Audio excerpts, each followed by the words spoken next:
Hi guys, this is Sumit and SumeetDevStuff here. Today is the C# full tutorial.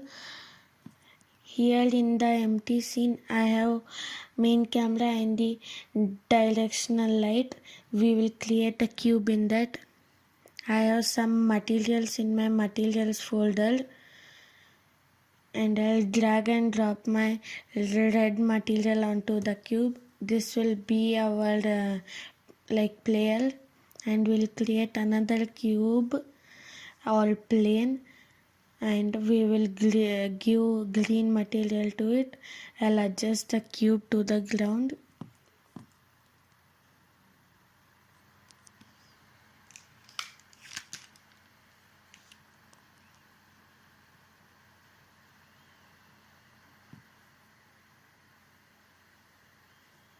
Let me check if it's properly adjusted.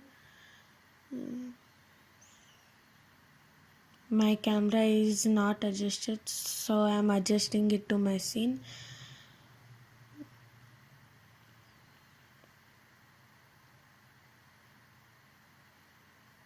Sorry for that one. I'm just rotating the camera. I don't know why it has happened, but I'll adjust it. Yes. And I'll move it little bit up and then little bit right.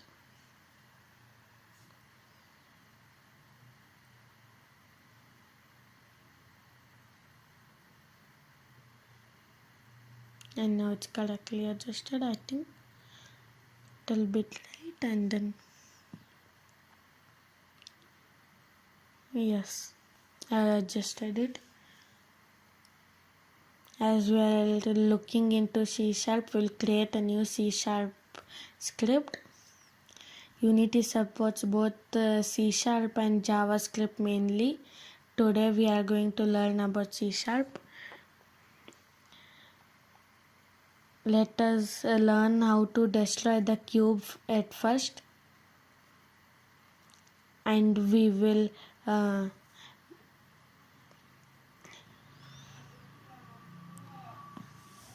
we'll create more complex scripts onwards.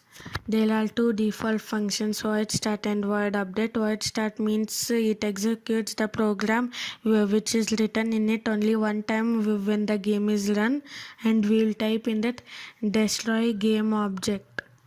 Game object is our cube, and then void update means it keeps repeating the program every 60 times per second because it runs for every frame, right?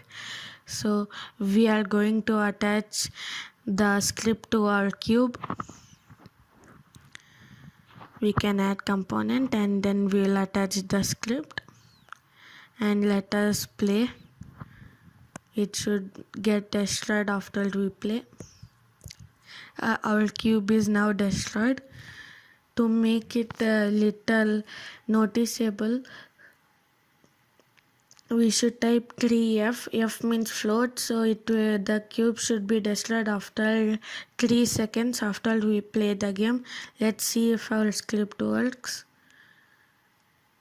And 3, 2, 1, it should, yes, it got disappeared and it is not even in the project panel anymore. And we'll create a new script again. In this script we will write the code in which if we press the space bar key, the cube will get destroyed. So let's get into it. Now in here,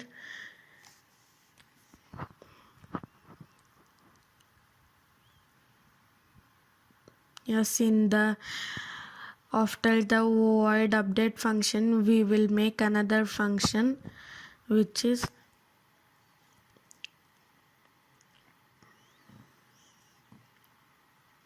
wait a minute. Yes.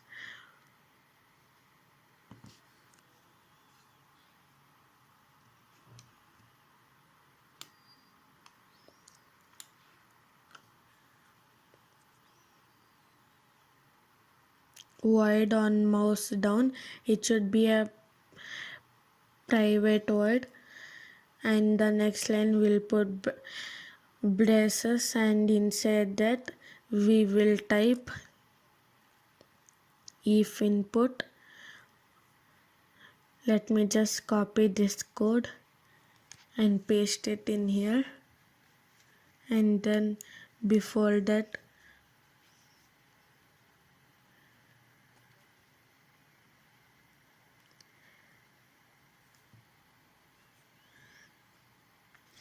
here for our cube we will remove the destroy component, and here we will add destroy cube unclicked, and then I'll just save this scene in my scenes folder. I'll just name it tutorial, and you can name it any name you want, and then I'll just save it, and let me play and see if it's work. If we click left click on the cube, it should get destroyed. Let me see if our code works. Yes, our code works. See, if I click the cube will get destroyed, and it is no more in our project panel or the hierarchy. It's not there. So I'll exit the play mode.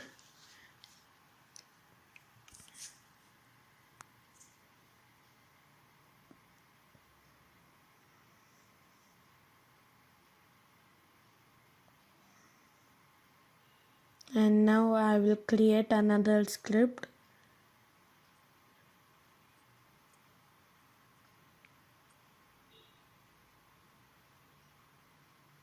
known as destroy on enemy collision. Our cube will get destroyed if any enemy touches our cube. So let's get into that. First, here another private void. It is actually a function. There is a function, inbuilt functions known as on collision entered. Private void on collision entered. In that we will write collision and another collision. The first collision C should be capital. I forgot that. And now I'll go to the next line and then again put braces, and then the middle of that we will write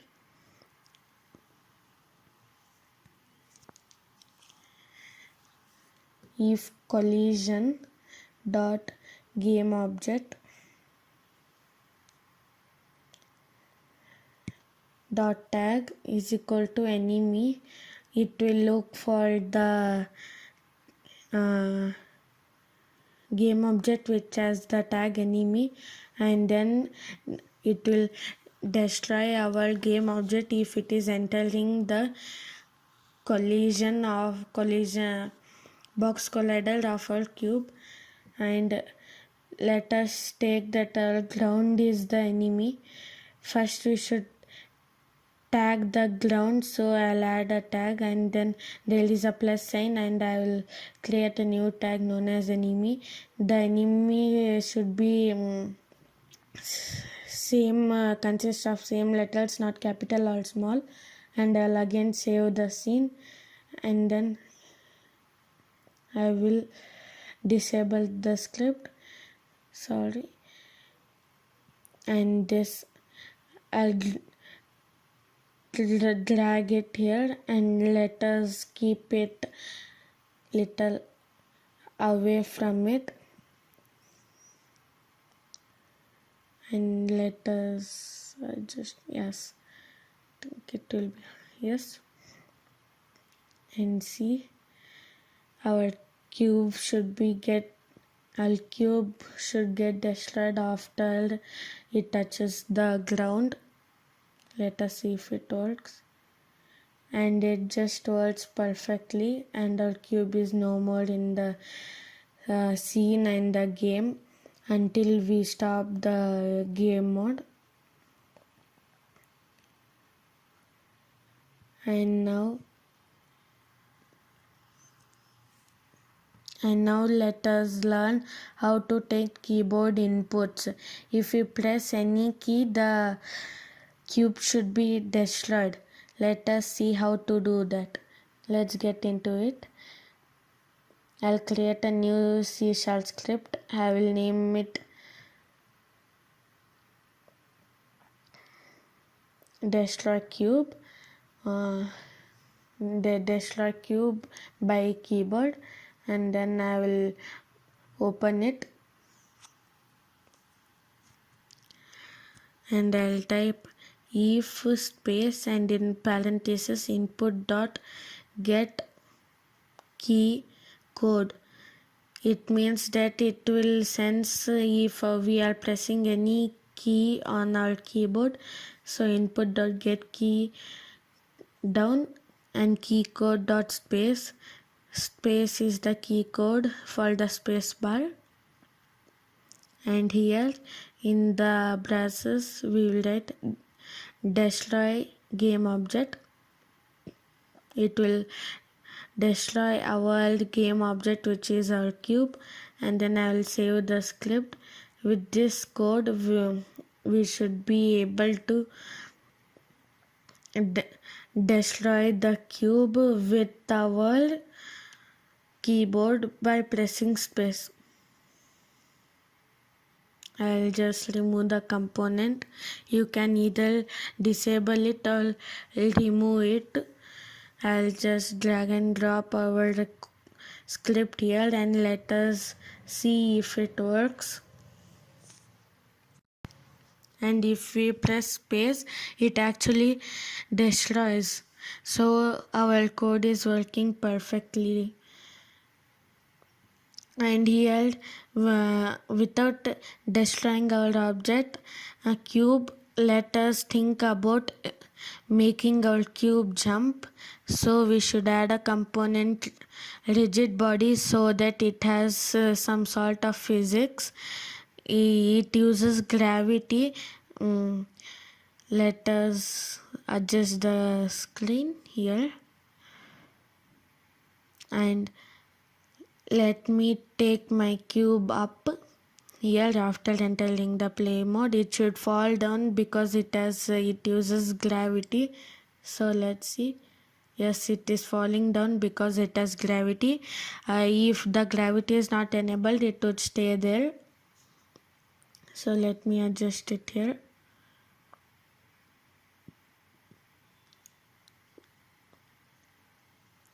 And now I will disable the script and I'll create a new script known as jump. Let it be jump now. I think yes. Let us open it. And now it is opened in my editor. So here in the void start, we should write RB is equal to get component, and in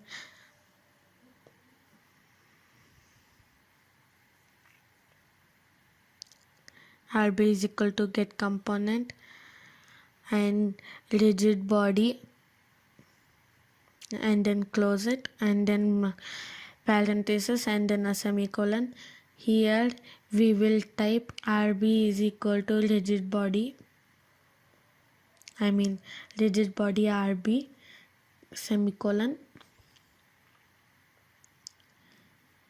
And now in this void update function we will write that RB dot add force and in brackets vector 3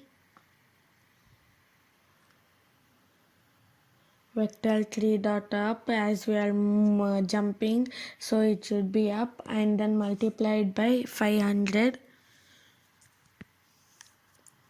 And with this code we should be able to jump. Let me save the script and I'll just copy the code here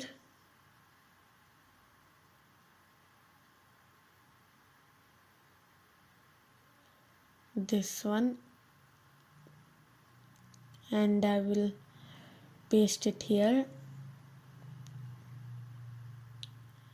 and I'll cut this code here and just paste it in the place of destroy game object, and we should be able to jump. I think some error is there. Let me see.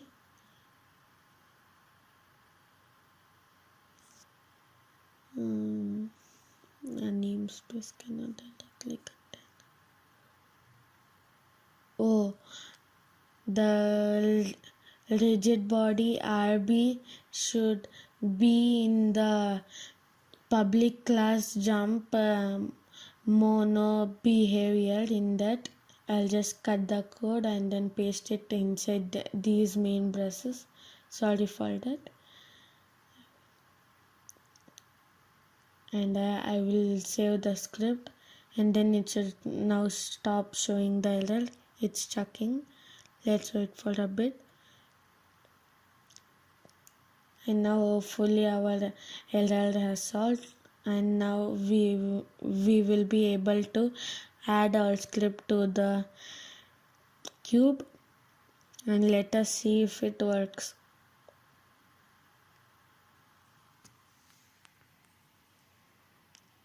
And here if we press space, our cube actually jumps. So our code is working now. As you can see, we can, if we press jump, we can actually jump up. It's a bit high, but it's fine now. Yeah. And now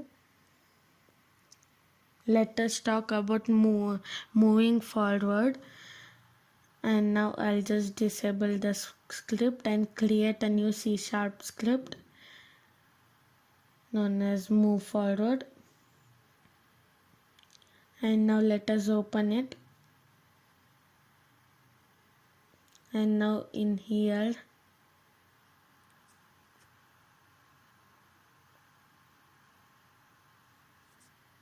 yes, and now in here we will type rb.velocity is equal to vector 3 as usual dot forward, because we are moving forward, right? So vector 3 dot forward. If you want to jump, it will be down, and then forward multiplied by 10f.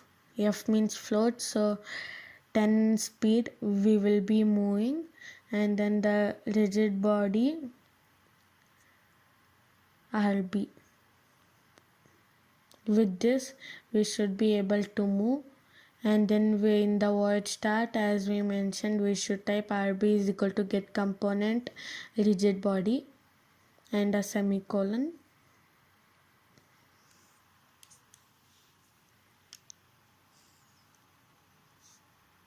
Parenthesis and a semicolon, and I'll just save my script and go back into Unity.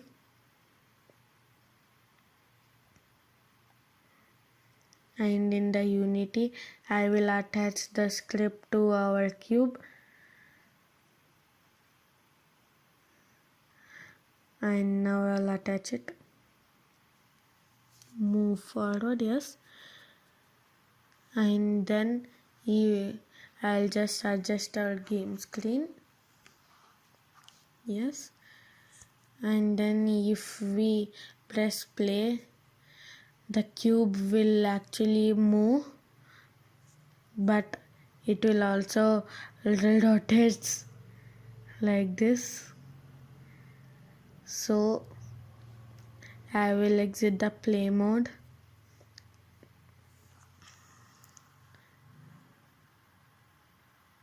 I'll exit the play mode, and here in the rigid body, in the constraints tab, we should freeze the rotation in the x-axis.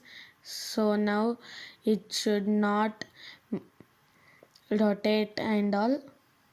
See, Let me go to the scene tabs and show you.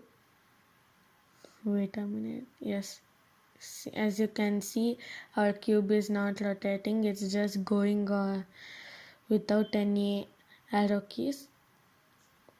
So this was it for this video, and thanks for watching, and check out my other cool